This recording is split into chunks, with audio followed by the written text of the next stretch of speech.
యోగి అయిన వాడు ఆత్మే భగవంతుడు అనుకుంటాడు.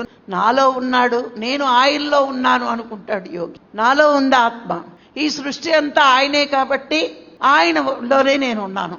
ఓసారి రామకృష్ణ పరమహంసని వాళ్ళు అడిగారట, మీరు భగవంతుడు చూసారా అని. నేను ముందు చెప్పింది గమనించుకోండి, నేను రోజు ఆయనతోటే ఉంటానన్నాడట. ఎలా? నేను అందరిలో ఆత్మను చూస్తాను అంటే నేను ఎవరితో ఉంటాను? నీల ఆత్మని అందరిలో ఆత్మను చూస్తే ఎవరితో ఉన్నట్టు? సృష్టి మొత్తం ఆత్మే అని ఆయన తెలుసుకున్న ఆ అనుభవం పొందుతున్నాడు ఆయన. అది నీకెప్పుడు అనుభవంలోకి ఉంటుంది? అనుక్షణము నేను ఆత్మ అనుకోవడం ఒకటే కాదు, సృష్టి అంతా ఆత్మమయమే. నువ్వెక్కడున్నావు? పరమాత్మలోనే ఉన్నాను నేనేం విడిగా ఉన్నారా? అణువణువు ఆయనే కదా, సర్వం కల్విదం బ్రహ్మ. అంటే నువ్వేమన్నా నీ కోసం కొత్త ప్రపంచం ఉందా? భగవంతుడు లేనిది లేదు, కానిది లేదు. అంటే నువ్వు అందరినీ ఆత్మగా చూస్తే అనుక్షణం నువ్వు భగవంతుడితో ఉన్నట్టే. అది అనుభవంలోకి రావాలి మనకి.